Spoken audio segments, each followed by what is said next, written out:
कैसे हो आप लोग? बढ़िया। Good afternoon, welcome again. आज हमारा बहुत इम्पोर्टेंट क्या बोलेंगे उसको, चैप्टर। अब तो इम्पोर्टेंट, पॉलिटी तो पूरी इम्पोर्टेंट है, बट ठीक है। आज हम पढ़ेंगे हमारे प्रेसिडेंट के बारे में, यानी कि राष्ट्रपति जी के बारे में, या पत्नी जो भी है। ठीक, करंट में तो लेडी है। तो भैया स्टार्ट करते हैं इसको बिना कुछ देरी किए, क्योंकि आपको पता है ये चैप्टर बहुत इंपॉर्टेंट है, बहुत लेंथी चैप्टर है। मैंने आपको बोला था कि मैं प्रेसिडेंट और गवर्नर को कंपेयर करूंगा, बट आई डोंट थिंक कि गवर्नर को इसमें मैं कंपेयर करूंगा। जब मैं गवर्नर आपको पढ़ाऊंगा तब मैं आपको प्रेसिडेंट गवर्नर से कंपेयर कर दूंगा, क्योंकि गवर्नर टॉपिक छोटा है। ठीक, प्रेसिडेंट टॉपिक थोड़ा लंबा है, तो मैं इस वीडियो में सिर्फ प्रेसिडेंट के बारे में बताऊंगा। ओके, तो रेडी हो जाओ भैया प्रेसिडेंट जी के बारे में पढ़ने के लिए। तो सबसे पहले तो प्रेसिडेंट किसका पार्ट है? एक यूनियन का पार्ट है, यानी कि हमारे संघ का। पार्ट 5 में हमारा यूनियन यानी कि हमारा संघ मेंशन है। ठीक, पार्ट नंबर सबसे पहले तो लिख लो पार्ट 5। ठीक, हमारा यूनियन यानी कि संघ आता है इसमें। पार्ट 6 में हमारा आएगा स्टेट। जब पार्ट 6 की बात करेंगे तो हम कर लेंगे उसमें, अभी नहीं। लेकिन पार्ट 5 हम पढ़ रहे हैं यूनियन, और यूनियन का ही पार्ट है हमारा राष्ट्रपति जी। ठीक, हमारे प्रेसिडेंट जी के आर्टिकल्स इंपॉर्टेंट है, वो लिख लो आप एक पल के लिए। आर्टिकल नंबर 51 ए तक हमने पढ़ लिया था, जिसमें हमारी फंडामेंटल ड्यूटीज थी। अब हम पढ़ेंगे 51 के बाद आता है 52। तो 52 से लेके जनरली है तो काफी वैसे तक, लेकिन 62 तक तो मेजरली हमारा प्रेसिडेंट जी के बारे में दे रखा है। बाकी कुछ गैप हैं, उसमें कुछ और चीजें हैं, फिर प्रेसिडेंट जी के बारे में दे रखा है, वो सब हम करेंगे पैरेलली। ठीक, तो मेजर हमारे लिए कि आर्टिकल नंबर 52 में क्या मेंशन है कि India will have a president of country. मतलब आर्टिकल नंबर 52 क्या बोलता है कि इंडिया के पास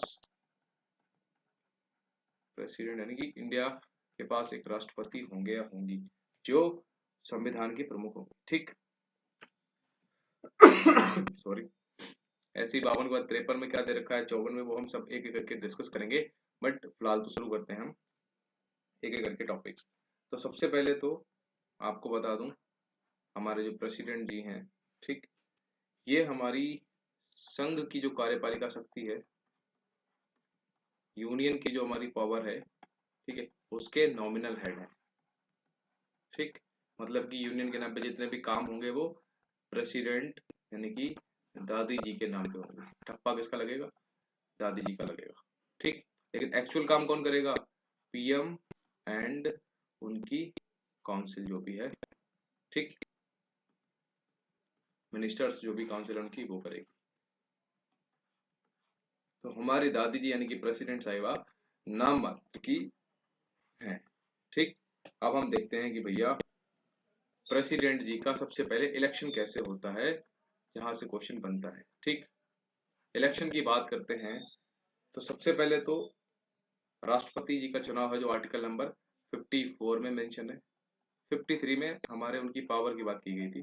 ठीक, कि वो नॉमिनल हेड होंगे। ठीक है, तो ये 53 में है।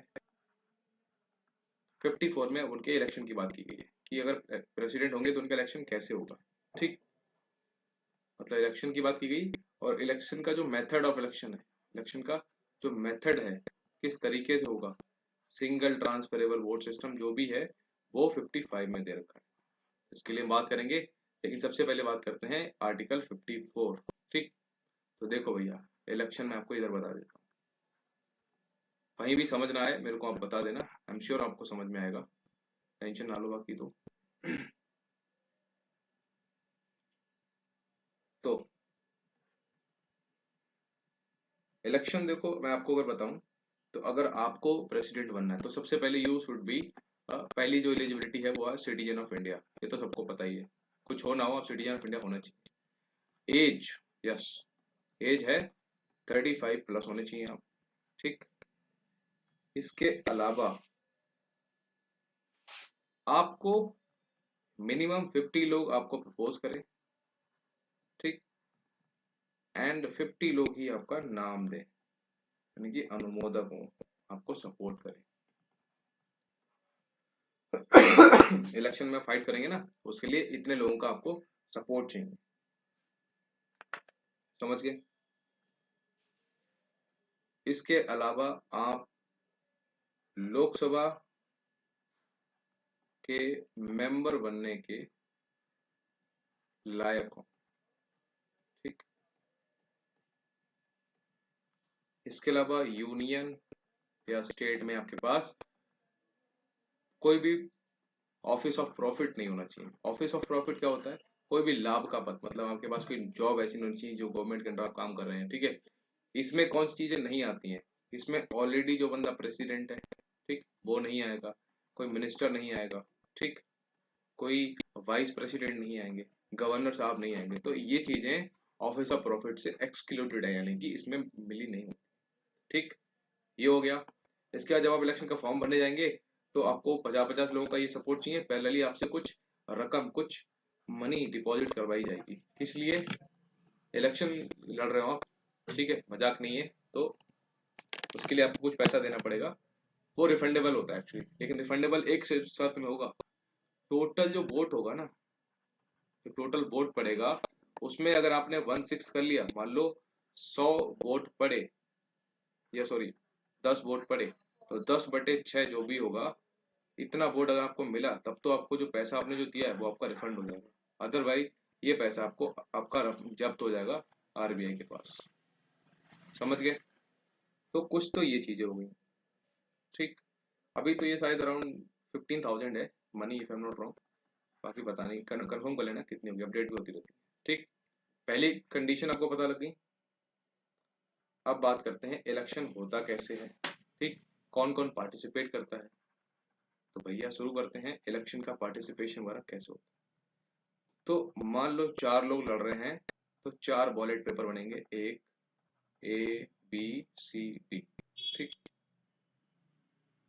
4 लोग लड़ रहे हैं, 4 पेपर बनेंगे। अब इसमें पार्टिसिपेट कौन कौन करेगा? देखो, आपको बेसिक चीज बताऊं, हमारी इधर बताता हूँ।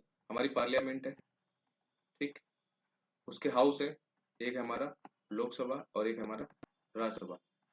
Although president is also a part of parliament, but ठीक है, अभी हम इनके बारे में बात कर रहे हैं। तो इनमें से ये लोग कैसे वोट करेंगे दादाजी के लिए, दादी जी के लिए, वो हम देखेंगे। तो लोकसभा होता है, राज्यसभा होता है, आपको पता है। सिमिलरली स्टेट में क्या होता है? स्टेट में होती हैं दो, एक होती लेजिस्लेटिव काउंसिल, उसको हिंदी में बोलते हैं विधान परिषद, ठीक, और एक होती है लेजिस्लेटिव असेंबली स्टेट में, जिसको बोलते हैं विधान सभा। इनका अभी काम है, इसलिए मैं आपको बता रहा हूँ। ठीक, बाकी जब पार्लियामेंट चैप्टर पढ़ेंगे, इंपॉर्टेंट है, उसमें आ जाएगा ये सब कुछ। स्टेट और पार्लियामेंट ध्यान रखना, बाकी मैं इधर बता। इलेक्शन में सबसे पहले तो हमारी पार्लियामेंट यानी कि संसद के जो दो हाउस हैं, यानी कि लोकसभा एंड राज्यसभा। अब आपको पता है राज्यसभा में हमारे दादाजी कितने, 12 लोग नॉमिनेट करते थे, ठीक, लोकसभा में 2। ठीक, उल्टा तो नहीं हुआ? अभी की डेट में तो ये खत्म हो गया है, ठीक है, इधर शायद 10 रह गए हैं। तो यहाँ पर मोस्टली जो लोग हैं वो इलेक्टेड हैं, ठीक, हमने इलेक्ट किए, हमने वोट डाल के लोगों को भेजा लोकसभा में। यहाँ पर भी लोग इलेक्टेड प्लस नॉमिनेटेड है, ठीक है। तो इलेक्शन में सिर्फ पार्टिसिपेट करते हैं elected people of Lok Sabha, elected person of Rajya Sabha, ठीक, ये हो गया। प्लस जो मैंने आपको बताया था स्टेट की जो असेंबली और काउंसिल थी ना, तो स्टेट की जो लेजिस्लेटिव असेंबली है, यानी कि विधानसभा है, जो सिर्फ और सिर्फ विधानसभा, इसके कैसे इलेक्टेड लोग पार्टिसिपेट करते हैं, ठीक। प्लस हमारी यूनियन टेरिटरीज भी तो हैं, जैसे कि हमारी दिल्ली होगी, ठीक, इसके अलावा हमारी पुडुचेरी होगी, ठीक, प्लस करंट में जम्मू एंड कश्मीर भी है, तो स्टेट बन गया, पहले थी। ठीक है, तो दिल्ली और पुडुचेरी के भी कैसे only and only elected members. तो ध्यान रखना, इसमें अभी तक कैसे लोग पार्टिसिपेट कर रहे हैं, only and only elected members participate कर रहे हैं, ठीक है। हमारी लोकसभा के इलेक्टेड मेंबर्स, राज्यसभा के इलेक्टेड मेंबर्स, स्टेट असेंबली के इलेक्टेड मेंबर्स, और यूटी में दिल्ली और पांडिचेरी के only and only elected members. इतने बंदे इकट्ठे होकर क्या करते हैं, वोट डालते हैं। समझ गए? क्या क्या बताया मैंने आपको? हमारे लोकसभा प्लस राज्यसभा के कैसे इलेक्टेड मेंबर्स, ठीक, लिख दे रहा हूं only elected members, please speech पे ध्यान देना थोड़ा सा। इलेक्टेड मेंबर्स, ठीक, प्लस स्टेट की विधानसभा, हिंदी में लिख दे रहा हूँ, इंग्लिश में बोलते हैं लेजिस्लेटिव असेंबली के इलेक्टेड मेंबर्स, ठीक, प्लस हमारी जो यूटीज हैं, और यूटीज में दिल्ली एंड पांडिचेरी, ठीक है, यहाँ के कैसे इलेक्टेड मेंबर्स,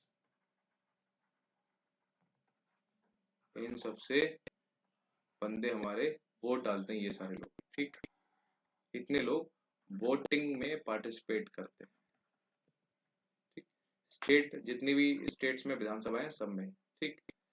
किन किन स्टेट्स में विधानसभा, मतलब दोनों चीजें हैं मेजरली, अभी तक तो 6 हाउस हैं जमको बन रहा है, एक यूपी में है, ठीक है, बिहार में है, ध्यान रखना, महाराष्ट्र में है, ठीक, कर्नाटका में है,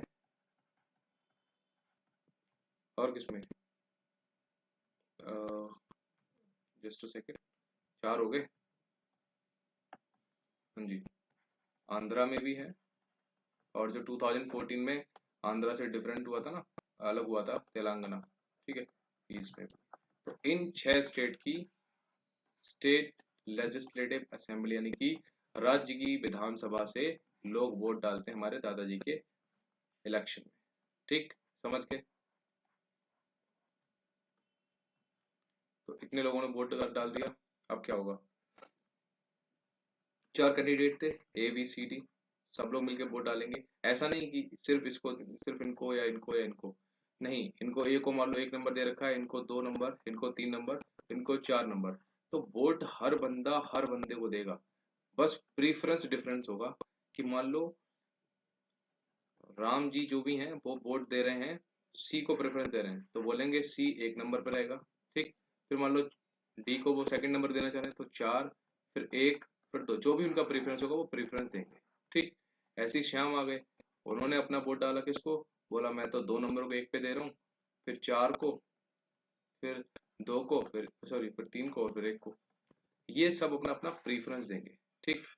कालू भाई साहब आ गए, ये क्या बोलेंगे, ठीक है मैं 1 2 3 4 करता हूँ, ठीक।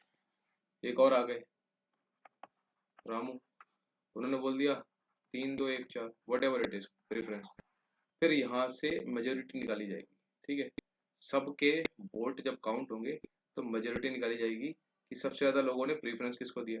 मान लो इधर 3 नंबर वाले को प्रेफरेंस सबसे ज्यादा मिला है, और लेस प्रेफरेंस मिला है किसको, 1 नंबर वाले को, तो 1 नंबर वाले को रिजेक्ट कर देंगे यहाँ से, ठीक। 3 नंबर वाले के 1 नंबर वाले जितना भी है ये रिजेक्ट हो जाएंगे अपने आप, ठीक। फिर प्रेफरेंस देखेंगे, 4 4 इधर मिला हुआ, 2 2 आधा आधा है, ठीक। फिर वो देखेंगे, तो इस पर्टिकुलर सिस्टम को बोलते हैं सिंगल ट्रांसफरेबल वोटिंग सिस्टम, ठीक। ये क्वेश्चन आया हुआ है।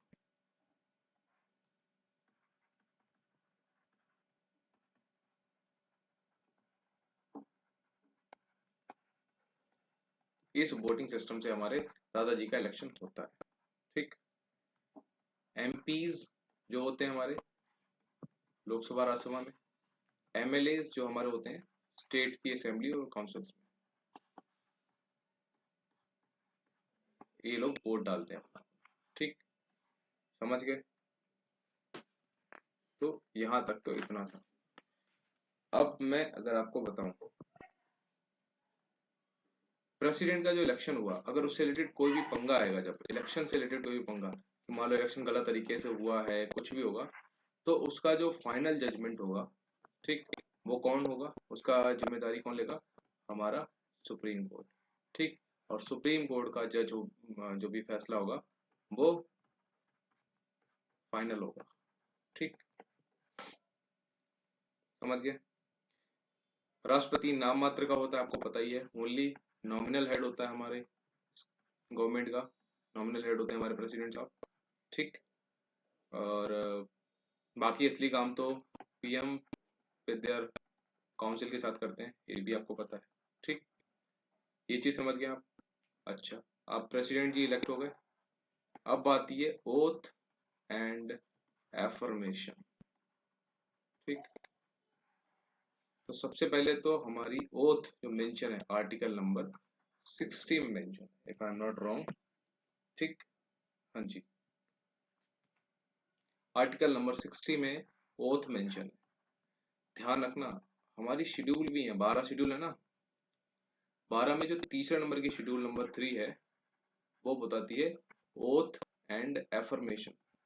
तो ध्यान रखना इस शेड्यूल नंबर 3 में हमारे दादाजी यानी कि प्रेसिडेंट यानी कि दादी जी मेंशन नहीं है।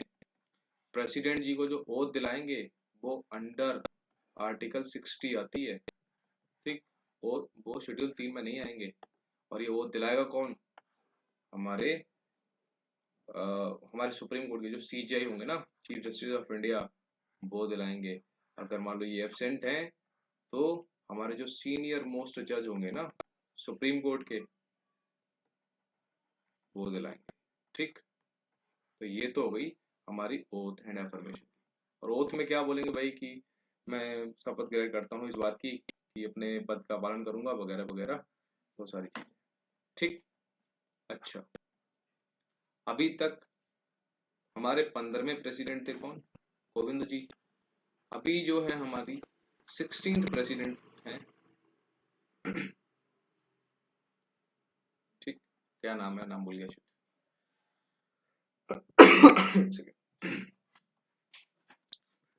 16th नंबर की प्रेसिडेंट है। ठीक है, अब एकमात्र प्रेसिडेंट जो 2 बार इलेक्ट हुए थे वो थे हमारे डॉक्टर राजेंद्र प्रसाद। ठीक, जो 19 सबसे पहले तो हुए थे 1952 में। ठीक है, फिर इलेक्शन हो गया था 1957 में, फिर से इनको इलेक्ट किया गया था। तो ये 2 बार रहते, इस वजह से ये नंबर थोड़ा ऐसा रहेगा कि नंबर वाइज देखा जाए तो 16th नंबर की है, लेकिन पर्सन वाइज देखा जाए तो ये 15th नंबर की है, क्योंकि ये 2 बार रह चुके हैं ना, इसलिए। या उल्टा बोल दिया, 2 बार रह चुके हैं तो ये 15th नंबर के हैं।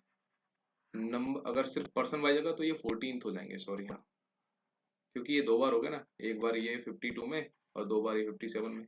ठीक है, तो एक ही बंदा 2 बार हो चुका है। अच्छा, हमारे इंडिया में कई बार आप प्रेसिडेंट कितनी भी बार बन सकते हो। ठीक है, अभी हाँ, अभी है हमारी द्रौपदी मुर्मू जी। ठीक है, जो झारखंड की संथाल ट्राइब से बिलोंग करती है, आपको पता होना चाहिए। ठीक,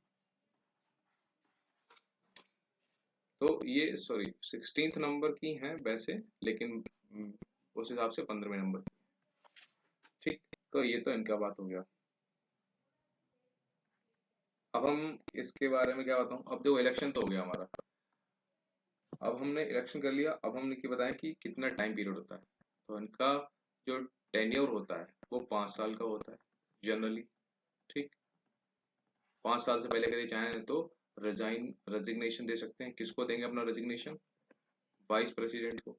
जो आएंगे मैं आपको बताऊंगा, आगे टर्म आएगा वाइस प्रेसिडेंट। या फिर इनको निकाला भी जा सकता है। ग्राउंड क्या होगा? Violation of constitution. अब कॉन्स्टिट्यूशन का वायलेशन क्या है वो मेंशन ही नहीं है हमारे कॉन्स्टिट्यूशन में। ठीक, ये समझ गए आप? तो इनको निकाला जा सकता है अगर मान लो कभी जरूरत पड़ी तो इन पे इम्पीचमेंट क्वेश्चन बनता है हमारे इम्पीचमेंट के ऊपर। ठीक है, कि इम्पीचमेंट यानी कि महाभियोग किस पे चलाया जा सकता है? हमारे प्रेसिडेंट साहब। ठीक, तो ये महाभियोग का प्रोसेस क्या है उसके बारे में हम पढ़ेंगे। इस प्रोसेस के थ्रू निकाला जा सकता है। ठीक है, बाकी तो ये 5 साल तक काम करेंगे। तो अगर मैं आपको बताऊं इम्पीचमेंट के बारे में, अब देखो इम्पीचमेंट में भी क्वेश्चन बनते हैं। जैसे इलेक्शन इंपॉर्टेंट है वैसे ही इम्पीचमेंट इंपॉर्टेंट है। ठीक, तो सबसे पहले तो अगर आपको दादाजी को इम्पीचमेंट निकालना है तो सबसे पहले आपको ग्राउंड पता होना चाहिए। वो क्या मैंने बताया था? Violation of constitution. ठीक, आपको उनको बताना पड़ेगा कि उन्होंने कॉन्स्टिट्यूशन का वायलेशन किया है। इम्पीचमेंट का जो हमारा मेंशन है प्रोसीजर, वो आर्टिकल नंबर 61 में मेंशन है। ठीक, 60 में था जैसे उनका ओथ की शपथ दिला रहे हैं, अब महाभियोग यानी कि इम्पीचमेंट की बात करें तो 61 में है। ठीक, तो बात करते हैं कैसे शुरू होता है। तो सबसे पहले तो ये सिर्फ हमारे या लोकसभा या राज्यसभा में ही स्टार्ट हो सकता है। ठीक, किसी भी हाउस में हो सकता है। सबसे पहली बात। अब जिस भी हाउस से होगा, मान लो लोकसभा से नहीं तो राज्यसभा से होना है, मान लो, ठीक है, हम मान रहे हैं, आप किसी भी एक हाउस कर लो, तो मान लिया हमने कि राज्यसभा से हमें स्टार्ट करना है। तो जिस हाउस से स्टार्ट होना है ना, उस हाउस में हमें 1/4 मेंबर जो भी है ना हमारे उस हाउस के, 1/4 मेंबर्स का साइन चाहिए होगा उस इम्पीचमेंट पेपर पे, ठीक। और उसको हमें भेजना होगा, मतलब वो पेपर लेके 14 डेज का नोटिस हमको देना पड़ेगा। किसको?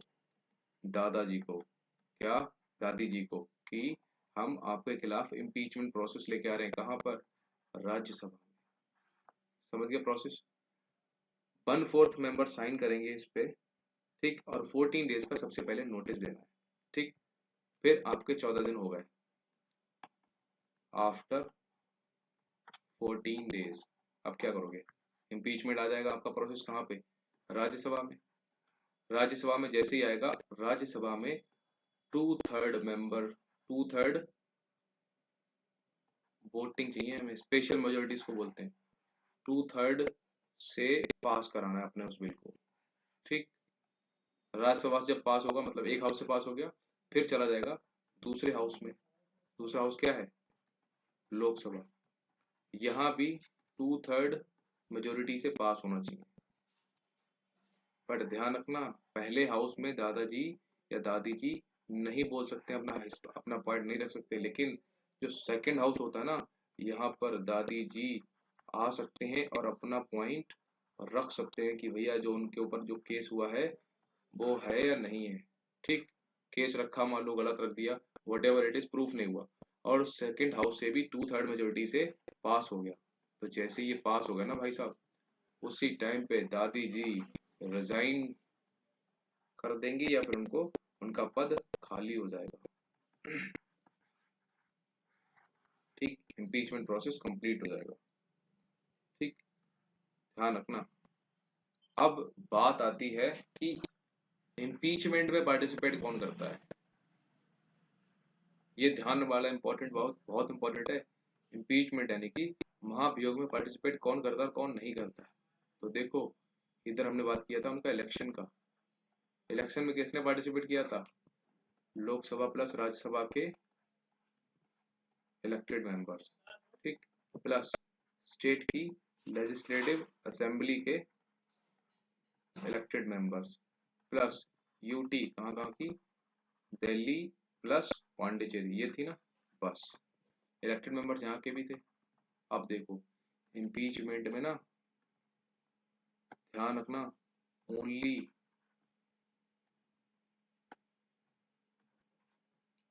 लोकसभा प्लस राज्यसभा के कैसे members? Elected plus nominated members, that's it. No bullshit from the state, no bullshit from the UT. समझ गए? ये डिफरेंस है, आप ध्यान रखो इन चीजों को, और कुछ नहीं। तो इसमें स्टेट की जो भी थी निर्वाचित हुए, चाहे इलेक्टेड हो चाहे नॉमिनेटेड, कोई पार्टिसिपेट नहीं करता। सेम यहाँ भी नहीं पार्टिसिपेट करता। इम्पीचमेंट में सिर्फ और सिर्फ लोकसभा और राज्यसभा के जितने भी मेंबर हैं, ठीक है, चाहे वो इलेक्टेड हैं नॉमिनेटेड हैं, सारे मेंबर्स पार्टिसिपेट करते हैं। ध्यान रखना चाहिए, ठीक। तो लकीली अभी तक तो ऐसा कोई केस नहीं आया है। No impeached, no president has been impeached yet, ठीक, टिल टुडे। बाकी लेट्स सी क्या होता है। समझ गए? अच्छा, मान लो हमारे दादाजी का, प्रेसिडेंट साहब का कुर्सी खाली है, ठीक। तो प्रेसिडेंट नहीं है तो कौन काम करेगा उनकी जगह पे? Vice president. सिंपल बात। मान लो ये भी नहीं है तो कौन काम करेगा? हमारे चीफ जस्टिस ऑफ इंडिया। मान लो ये भी नहीं है तो सुप्रीम कोर्ट का सीनियर मोस्ट जज, ठीक। अब ये मत बोलना ये भी अपनी साथी में चलेगा, ये तो कोई ना कोई तो हो गई ना यार इस प्रोसेस में। मान लो प्रेसिडेंट जी का 5 साल कंप्लीट हो गया, ठीक, और कुछ कारणवश इलेक्शन नहीं हो पाया, तो क्या दादाजी रहेंगे या हट जाएंगे? तो भैया, हमारे संविधान में ये मेंशन है कि जब तक नया इलेक्शन होके प्रेसिडेंट, नया प्रेसिडेंट जो भी हमारा अपना स्थान ना ग्रहण कर ले, अपनी सीट ना ले ले, तब तक पुराना प्रेसिडेंट रिजाइन कुछ मतलब नहीं करेगा, अपनी सीट नहीं छोड़ेगा। ठीक, अब ऐसा नहीं कि 5 साल होते ही प्रेसिडेंट चले जाएंगे, उनकी जगह वाइस प्रेसिडेंट प्रेसिडेंट बन जाएंगे। No, not a chance. ठीक, ये नहीं पॉसिबल है। समझ गए? यहाँ तक तो ये रहा इतना। बाकी तो आपको पता ही है कहाँ रहना होगा, क्या क्या फैसिलिटीज होंगी। ठीक है, वो सब तो आपको पता ही है। अब हम बात करेंगे जो मेजर और जो बहुत इंपॉर्टेंट है, दैट इज द पावर्स। ठीक, हमारे दादाजी की पावर्स क्या है? तो देखो, पावर है जनरली 7 प्रकार की, 1 2 3 4 5 6 और 7। नंबर 1 हमारी है एग्जीक्यूटिव पावर्स। ठीक है, दादाजी के पास एग्जीक्यूटिव पावर्स भी हैं। फिर है हमारी लेजिस्लेटिव पावर है कुछ। ठीक, एक एक करके इनके बारे में डिस्कस करेंगे। पहले बता देता हूँ आपको, फाइनेंशियल पावर्स हैं। ठीक, फिर है हमारी कुछ पार्डनिंग पावर्स, माफ भी कर सकते हैं आपको। ठीक, फिर है कुछ डिप्लोमेटिक पावर्स, कुछ है हमारी डिफेंस पावर्स, और last but not the least that is emergency powers.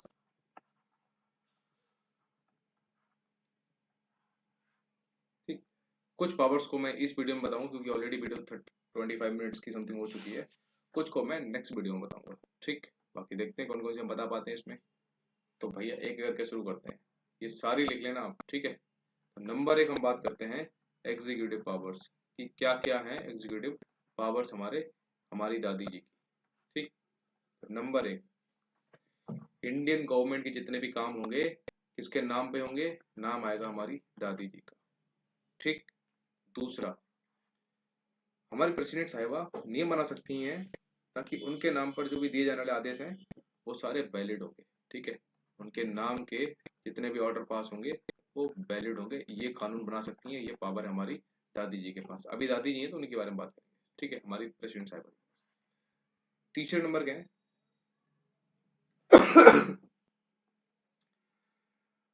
प्रधानमंत्री ही विल या सी विल, ये पीएम को इलेक्ट कर, मतलब सॉरी इलेक्ट नहीं करेंगे, बोल सकते हो आप अपॉइंट करेंगे।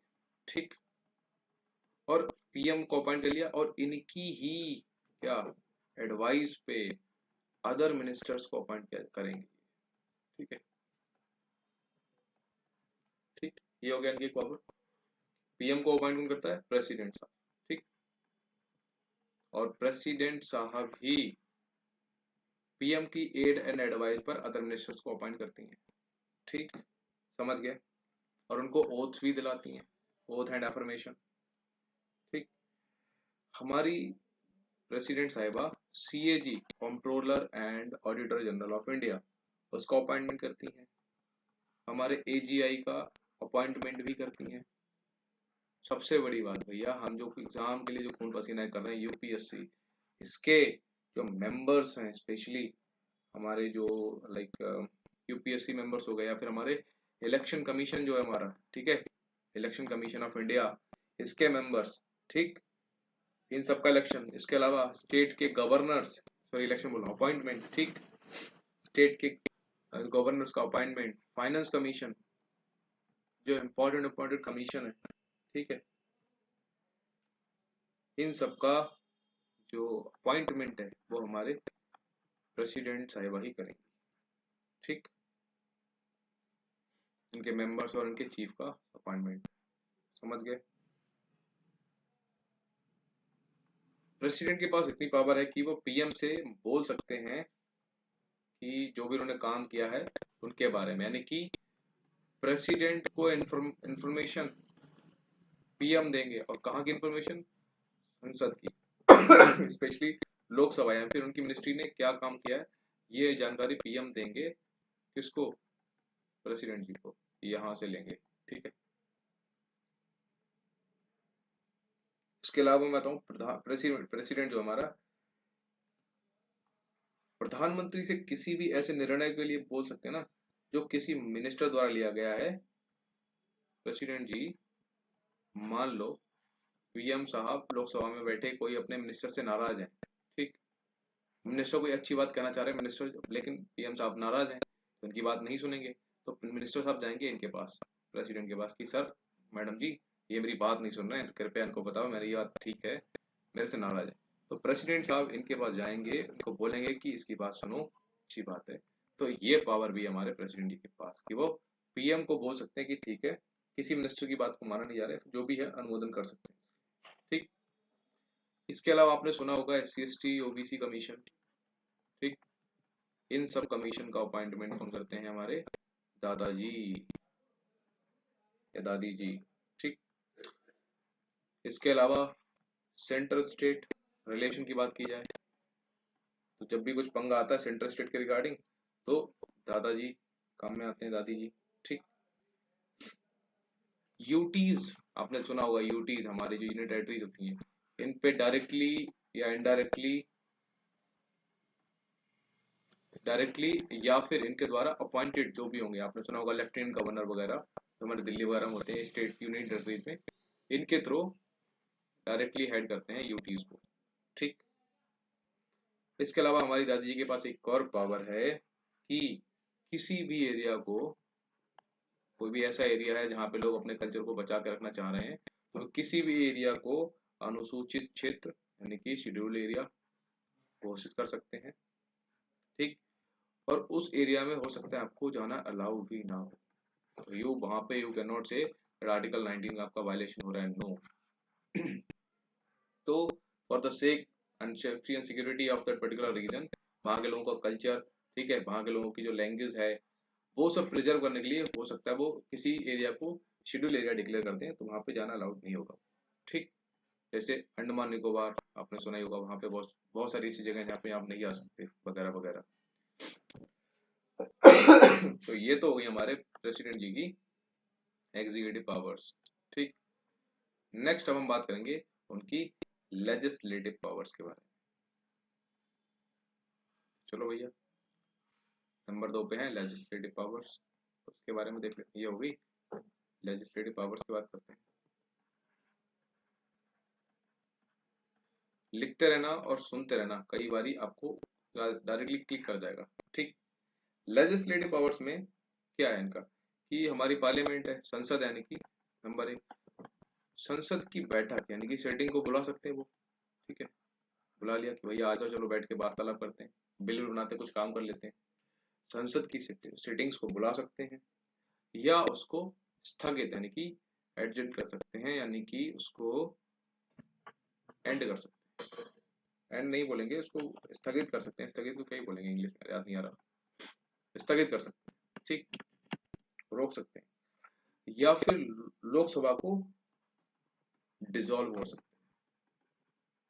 अब ये सब चीजें हैं वो मैं आपको बताऊंगा तो पार्लियामेंट चैप्टर पड़ेगा, बाकी टेंशन ज्यादा मत लो, बस समझ लो, ठीक। इसके अलावा अगर लोकसभा और राज्यसभा के बीच में कोई ऐसा बिल है जो अटक गया है, ठीक, अटका हुआ जो बिल है उसकी बात है, उसको पास कराना है, तो इसके लिए फिर क्या होगा, एक ज्वाइंट सेशन होगा, ठीक, ज्वाइंट सेशन। तो ज्वाइंट सेशन को भी बुला सकते हैं हमारी दादी, ठीक है, ये भी पावर है। फिर आफ्टर इलेक्शन, हर साल प्रत्येक नए इलेक्शन के बाद, तो एक जो नया हमारा सदन बनेगा, नए हाउस में सब नए नए मिनिस्टर आएंगे, तो जो फर्स्ट सेशन होगा ना उसको हेड करेंगे, चेयर करेंगे हमारे दादाजी या दादी जी, चेयर्ड बाई प्रेसिडेंट, ठीक। इसके अलावा कोई ऐसा बिल जो लंबा खिंच रहा है कहाँ, हमारे पार्लियामेंट में लंबा खिंच रहा हो, ठीक, या किसी के रिगार्डिंग मान लो पार्लियामेंट उस पर ध्यान नहीं दे रही, तो उसके रिगार्डिंग संसद में संदेश भेज सकते हैं, ठीक है, पार्लियामेंट में बता सकते हैं हमारे दादाजी कि इस बिल को लंबा खींच रहा है, इसको फटाफट या तो खत्म करो या तो पास करो या फिर फेल करो, जो भी करना है करो, बट जल्दी निपटाओ इसको, ठीक, ये कर सकते हैं। नेक्स्ट पावर है उनके पास कि अगर लोकसभा में हमारे कौन होते हैं, स्पीकर होते हैं, ये नहीं है तो डेप्यूटी स्पीकर होंगे। सिमिलरली राज्यसभा में क्या होते हैं हमारे,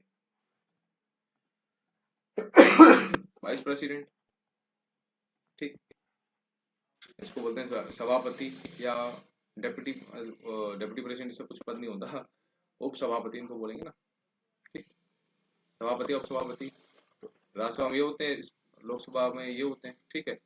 तो मान लो उस दिन स्पीकर नहीं आए, डेप्यूटी स्पीकर नहीं आए, इधर ये लोग दोनों लोग एबसेंट हैं, तो प्रेसिडेंट के पास पावर है कि उस दिन की कार्रवाई कैसे होगी, क्योंकि ये लोग हेड हैं, मॉनिटर काइंड ऑफ है, उस दिन की कार्रवाई के लिए प्रेसिडेंट कैन नॉमिनेट एनीवन, ठीक है, नॉमिनेट या फिर किसी को भी उसकी हेड, यानी कि उस दिन के लिए किसी को भी मना सकते हैं कि हाँ ठीक है आज की कार्रवाई तुम करवाओ, ठीक, ये पावर है प्रेसिडेंट जी के पास। और आपको तो पता ही है नॉमिनेशन 10 मेंबर्स का, पहले 12 था, अभी शायद 10 हो गया है, ठीक, कहाँ, राज्यसभा में, फ्रॉम कुछ फील्ड है जैसे कि लिटरेचर, ठीक, साइंस, आर्ट, सोशल सर्विस, ठीक है, इन 4-5 एरिया से जुड़े हुए लोगों को वो 10 मेंबर्स को राज्यसभा में अपॉइंट कर सकते हैं, नॉमिनेट कर सकते हैं, ठीक।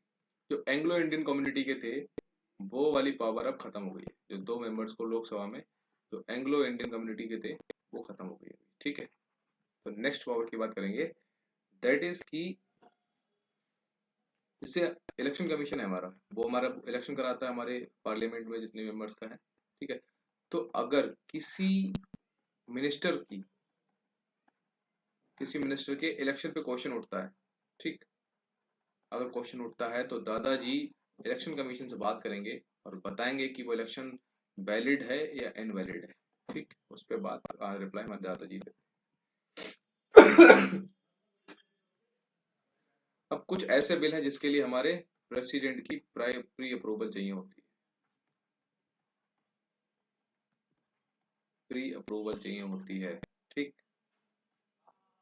जैसे कि CFI consolidated fund of India, उससे अगर पैसा निकालना है, ठीक, तो हमें जो बिल आएगा, उसको मनी बिल बोलते हैं जनरली, उसको पहले प्रेसिडेंट से पास कराना होगा, ठीक, या फिर किसी स्टेट का नाम या बाउंड्री चेंज की बात हो रही होगी, वो वाला कोई बिल है तो वो भी प्री अप्रूव चाहिए किससे, दादाजी से, ठीक, तो ये दो हो गए। अच्छा, अगर दादाजी के पास कोई बिल जाता है,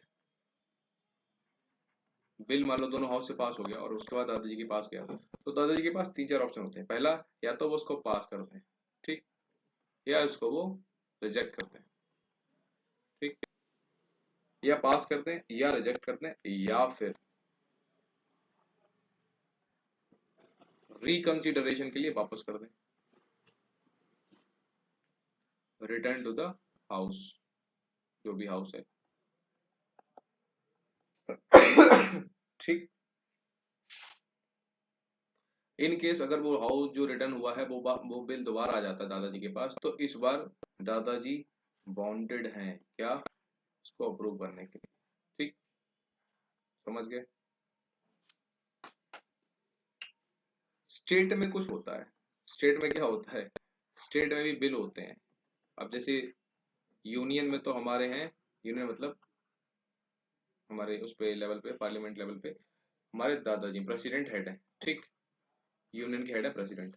ऐसे ही स्टेट के हेड कौन होते हैं, गवर्नर, नाम मात्र के हेड। तो गवर्नर किससे द्वारा अपॉइंट होते हैं, प्रेसिडेंट अपॉइंट करते हैं गवर्नर को, तो गवर्नर कोई काम करेगा तो प्रेसिडेंट से वो करेगा, ठीक। तो बहुत सारे ऐसे बिल होते हैं जो गवर्नर प्रेसिडेंट जी के लिए बचा के रखता है, तो उनको बोलते हैं स्टेट के बिल्स जो भी हैं, ठीक है, क्योंकि गवर्नर किसी स्टेट का होगा। तो मान लो स्टेट का किसी बिल को गवर्नर बचा के रखा था दादाजी के लिए, किसके लिए, दादी जी के लिए, हाँ, तो दादी जी के पास क्या क्या ऑप्शन होंगे, या तो उसको पास कर दें या उसको रिजेक्ट कर दें या रिकंसिडरेशन के लिए दोबारा भेज दें स्टेट की असेंबली या फिर काउंसिल के पास, ठीक। मान लो रिकंसिडरेशन के बाद असेंबली या काउंसिल ने दोबारा भेज दिया गवर्नर को, गवर्नर ने दोबारा भेज दिया दादी जी को, तो जैसे ऊपर यहाँ पे बाउंडेड थी हमारी दादी जी, तो क्या यहाँ पर भी बाउंडेशन है, तो भैया स्टेट के बिलों पर बाउंडेशन नहीं है, वेरी वेरी इंपॉर्टेंट। ठीक, यूनियन के बिल्स में बाउंडेशन है लेकिन स्टेट के बिलों में बाउंडेशन नहीं है, बस ये इंपॉर्टेंट समझना है आपने, और इसमें ज्यादा कुछ नहीं। इसके अलावा ऑर्डिनेंस, अब ऑर्डिनेंस क्या होता है? ऑर्डिनेंस को हिंदी में बोलते हैं अध्यादेश। जरूरत पड़ी देश को, कोई बिल बना दिया ऑन द स्पॉट और पास करा दिया और ये केस तब होता है, अब चूंकि कोई बिल बनता है तो लोकसभा और राज्यसभा दोनों से पास होना चाहिए। अब मान लो ऐसा टाइम होता है जैसे राज्यसभा तो हमेशा चलती है लेकिन लोकसभा मान लो सेशन में नहीं है, ठीक है, लेकिन देश को जरूरत है उस पर्टिकुलर उस टाइम पे किसी बिल की, तो दादी जी के पास यानी कि प्रेसिडेंट जी के पास ये पावर है कि वो ऑर्डिनेंस अंडर आर्टिकल 123 ये यूज करके वो ऑर्डिनेंस पास कर सकते हैं। ठीक, और एक चीज आपको बताऊं, ऑर्डिनेंस जब पास हो गया फिर क्या होगा? ऑर्डिनेंस पास हो गया, बिल बन गया, ठीक। अब आपको मैंने एक चीज बताई थी कि एक साल में कितने सेशन होते हैं, शायद नहीं बताया। एक साल में मिनिमम 2 सेशन का होना जरूरी है, ठीक। जब पार्लियामेंट पढ़ाऊंगा तो बताऊंगा, मिनिमम 2 सेशन होना जरूरी है। अब एक साल में कितना, 12 महीना होता है, ठीक। तो मैक्सिमम जो गैप मिलेगा वो 6 मंथ का मिलेगा, यानी कि जो अध्यादेश पास हुआ है इसका जो मैक्सिमम टाइम पीरियड है वो 6 महीने हो सकता है, ठीक। अब 6 महीने बाद आपका कोई ना कोई सेशन लग जाएगा दोबारा। जैसे ही सेशन लग जाएगा तो मतलब लोकसभा दोबारा से आ गई सेशन, ठीक। तो जो बिल था, जो गांधी जी बोल रहा हूँ, राष्ट्रपति जी ने बनाया था ऑन द स्पॉट, वो लोकसभा में पेश किया जाएगा, तो उसको विद इन 6 वीक अप्रूवल लेना पड़ेगा, पास कराना पड़ेगा फ्रॉम बोथ द हाउसेस। अगर पास हो गया तब तो वो बिल है वो कंटिन्यू करेगा और परमानेंट बन जाएगा, और रिजेक्ट हो गया तो वो वहीं पे लैप्स हो जाएगा, ठीक। तो इस प्रकार किसी भी अध्यादेश, किसी भी ऑर्डिनेंस की जो मैक्सिमम टाइम पीरियड हो सकता है वो हो सकता है 6 मंथ्स प्लस 6 वीक्स। बस ये क्वेश्चन बना है, इतनी कहानी का और कुछ नहीं, और यही पूछा है हमारे सीडीएस में, सीएपीएफ में स्टेटमेंट में पूछा, ठीक है, कि किसी ऑर्डिनेंस की जो मैक्सिमम टाइम पीरियड हो सकता है वो है 6 months plus 6 weeks, that's it. Ordinance के बारे में डिटेल में आगे बताऊंगा, बाकी अभी मैं आपको एक बेसिक इंट्रो दे रहा हूँ तो वो सब बता रहा हूँ, ठीक। नेक्स्ट है आपका सीएजी होते हैं हमारे जो भी, ठीक, इनके बारे में सब बताऊंगा। यूपीएससी, हमारी फाइनेंस कमीशन, इन सब की रिपोर्ट्स को रखता है कहाँ? पार्लियामेंट के सामने, ठीक, क्योंकि ये सारे लोग रिपोर्ट देते हैं प्रेसिडेंट को और प्रेसिडेंट देता है पीएम को, पीएम रखते हैं हमारे पार्लियामेंट में रिपोर्ट, ठीक, समझ गए। इसके बाद हम बात करते हैं फाइनेंशियल पावर्स की।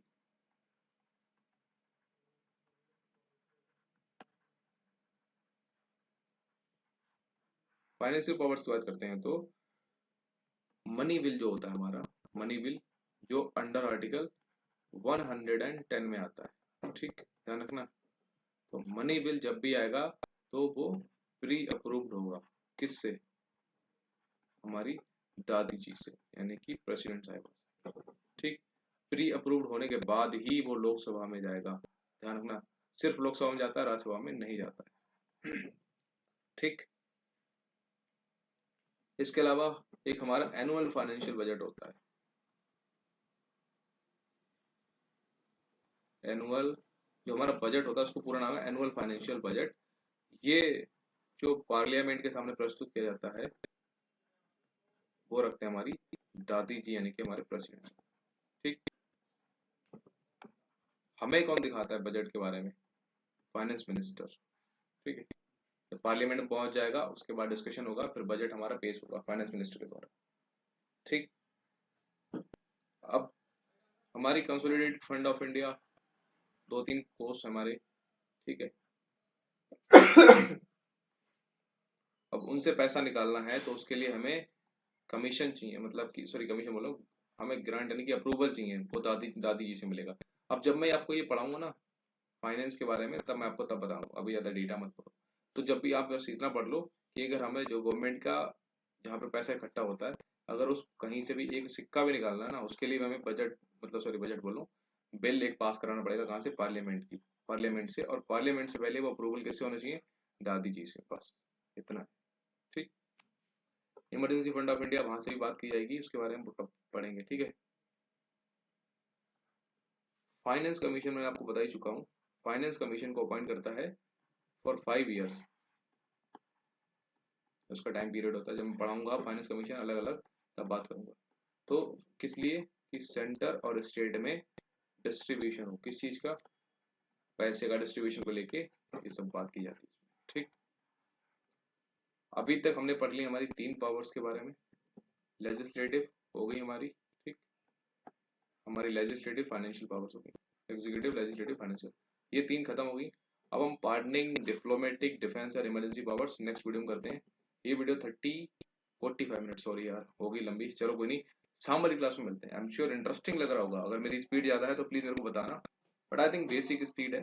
ठीक। आपके सामने अगर लक्ष्मीकांत खुली हुई है तो बहुत अच्छी बात है, अदरवाइज मेक श्योर आपके सामने बुक होनी चाहिए। एंड नहीं है, अगर आपने पहला पढ़ रखा है तब तो आपको समझ आ रहा होगा। इन केस नहीं आ रहा है ना, तो बुक ले लो यार, Hindi English medium what ever it is your medium, मैं आपको दोनों में पढ़ा रहा हूँ। ठीक। बुक ले लो, बहुत जरूरी है। एक बुक ज्यादा नहीं मिलेगी यार, 300-400 में मिल जाएगी। पढ़ाई में इतना कंजूसी मत करो, वो करो, इंपॉर्टेंट है। ठीक। क्योंकि एक बार पढ़ लोगे, पॉलिटी बहुत इंटरेस्टिंग सब्जेक्ट है।